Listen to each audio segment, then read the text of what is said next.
Hello everyone. I thought I would make a short video today talking about 6 things you should know about the Insta360 Go. So first off, I want to say I absolutely love this little camera. It's easily the worst image quality of all the cameras that I own, including my iPhone, but it's also one of the funnest cameras to use because it's so light. You can mount it really, really easily. The fact that it uses magnets to mount makes it a breeze to get interesting shots, right? And if you wear it on your pendant, you have both hands free to go do things. It's wonderful. And you might think, well, isn't that what action cameras do? The answer is no, because a GoPro requires a special mount to be able to wear it, right? And if you walk around with a GoPro harness around your chest, people are going to notice. But if you wear one of these little things on your chest, it's far less obtrusive. So it's awesome. I absolutely love this camera. And if you look at my YouTube channel, you'll notice that quite a bit of my videos over the last year have included footage from this, even though I own better cameras. But that said, it's not all sunshine and rainbows with this camera. And I want to talk about 6 things, 6 little things that kind of irk me about it. And no, I'm not going to talk about the limited clip length, the fact that you can't do continuous recording. That's kind of one of the features of this camera. I'm not going to talk about the storage on this because honestly, the storage isn't really the problem with this camera. You'll find that you run out of battery before you run out of storage space. For one charge, you can easily record something like 50 clips, which is oftentimes sufficient for what I use it for. That does bring us to our first point, and that is the battery life. So the battery life on this is a little bit restricting. If you shoot 30-second intervals every minute, you can only use this camera for about half an hour, which isn't very long. So that is one of my main issues is the battery life. Another aspect of the battery life is that the standby battery life is absolutely terrible. For most of my other cameras, if I use it and I leave it at, say, 50%, I leave it like that for a week and I come back to it, it's usually still around 50%. It maybe it'll go down a little bit, but it's still about 50%. This thing, if you leave it for a week, it is guaranteed to be dead. Both the camera itself and the charge case. And while you might think, well, that's not such a big deal, it is, because for me, the way I use it is I carry this around with the idea that if something happens, I just pull it out and start shooting. But of course, if I carry it around, chances are it's dead, right? And so you almost have to plan to use it. You have to kind of charge it before a shooting session, right? So that's kind of really disappointing. And I feel like that is something that they can easily fix in a version 2 of this. And something tells me that a version 2 is probably going to be announced soon. I have no insider knowledge about Insta360, but they've already refreshed the Insta360 One X2, and they're not going to. I don't think they're going to refresh the One R because that's a modular camera, so they just release new modules. And so in terms of other sort of consumer cameras, I think this is next in line to get a refresh. But yeah, just give us something with a better standby battery life so that whenever I pull this out of the bag, it's not dead. All right, the second thing to know about the Insta360 Go is how the interval mode works.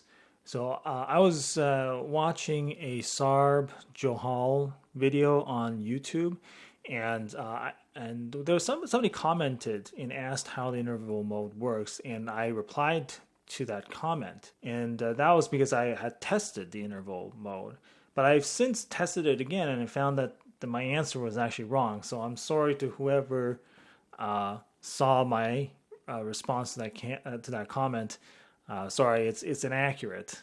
The way the interval mode works is that you set the clip duration, so it records for either 15 seconds or 30 seconds, and if you set the interval, so if it's every minute, it will shoot a video every minute, and then the duration. I guess you can set that as well, but the duration or sort of the number of clips will vary depending on the clip length and the interval. So I used to think that if you set an interval of 1 minute, it means that between clips is a minute of rest. That's not actually how it works. It just shoots a video every minute. So if you have a clip length of 30 seconds and an interval of 1 minute, it means it'll shoot 30 seconds, turn off and wait for 30 seconds, and then shoot another 30-second clip, and so on and so forth. And for those who are wondering, you can't use the interval mode to shoot continuous video because the shortest clip interval is 1 minute and the longest clip duration is 30 seconds. So the third thing you should know about the Insta360 Go is that I can't get Insta360 Studio to work on my computer at all. I enjoy the experience of editing Insta360 Go video clips on my phone. I actually find that they've done a great job of really streamlining the process. I really do enjoy editing on here. Not that I do heavy editing with the app, but in terms of changing the perspective, going from wide to linear, it actually handles it pretty well. But the trimming function absolutely sucks, and so I would never use it as my NLE, and I don't, right? So I mainly use it to export clips after I've changed the perspective, and so on and so forth. Maybe I'll trim it a little bit just so that if there's a very long clip and I only need a short part of it, I will trim it. I will deal with the crappy trimming controls in the app to shorten it so I don't have to export a big file. But yeah, the bulk of the editing, the timeline editing, I do in a separate app. But I downloaded the Insta360 Studio app for my computer, thinking that maybe I can use that to edit the clips off of my Insta360 Go, and I found that I can't. The app on my computer just does not seem to recognize the INSV files, and I've tried this multiple times on multiple Windows computers. I don't own a Mac, so I can't say if it'll work on a Mac or not. But so there you go. If you were hoping to incorporate Insta360 Studio into your workflow, I couldn't get it to work. So the fourth thing I want to talk about regarding the Insta360 Go is the trim the fat mode. I remember when I first heard about it, I thought it was genius, right? So the way it works is it trims away the very end of the clip. I think is like the last 2 seconds or something. Because the thought is that when you go to click it off, that little bit of video is kind of ruined by your fingers touching the camera, right? And that makes sense. So I thought that that was kind of smart to incorporate a trim the fat mode into the app. Now, does it trim it from the beginning? Because you have to also go and touch this camera at the beginning to start the clip. I don't think it does, and I think that's okay because when you press the button to start recording, it actually takes 2 seconds to start. It's not an instant start, which is kind of annoying sometimes actually, because I'll press it and start talking, and then only much later when I go to edit find out that I lost the first 2 seconds. But anyway, the trim the fat mode makes sense if you're doing single clips like that. But for some reason, if you set trim the fat mode, the app also applies that to interval mode recording, which doesn't make sense, right? Interval mode, it automatically starts and stops recording based on your settings. So there is no touching the camera with your fingers. And yet, trim the fat still trims away the last 2 seconds of that video clip, of every video clip. And so that's super annoying. So I wish that they would fix that in an app update. But right now, it kind of makes me leave the trim the fat mode off. All right, the fifth thing that I want to talk about is Bluetooth wake up. So you can use your phone's Bluetooth to start the recording remotely. And that's fantastic. That's how I actually got some video of birds at my bird feeder, through the window. So it's a fantastic option to have. You do have to set the single touch recording option to off for some reason. I don't know why, but the camera forces that, but that's okay if you know you're going to do a remote. If you're going to do a remote recording, you just got to go in the settings and turn off the one button recording. My issue with the remote wake up is that it usually works when you first set it up, and then you hit, just your phone to start recording. It'll work, but if you leave it for some period of time, and doesn't have to be very long. It could be maybe hours, and you try to do that again. I find that it doesn't work. It stops working. It's almost like the camera sort of listens for the Bluetooth signal a lot when you first set it up, but after a short period of time, it stops listening, or the interval between when it listens is like really, really long. So just bear that in mind. That did give me problems when I tried to do remote recording of birds at my bird feeder. As for the range of this Bluetooth control, it's not very long. I would say maybe about 3 meters, something like that.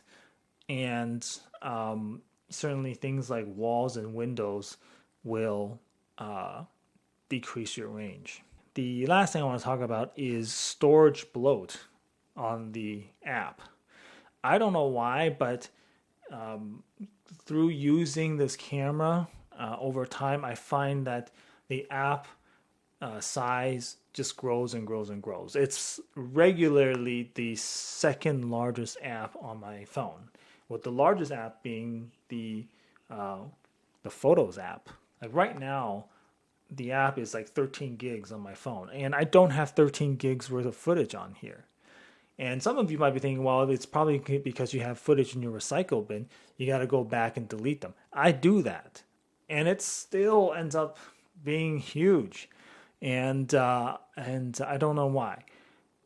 So just be aware of that. If you have a small phone, I find that this thing will just eat up your storage for no reason.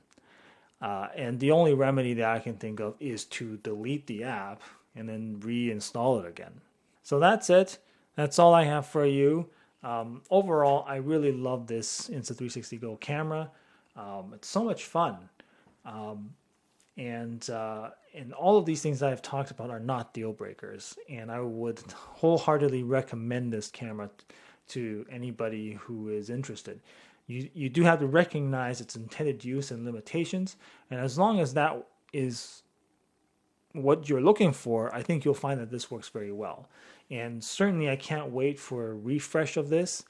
I would totally go for a version 2, which is crazy because I'm not like that about any camera.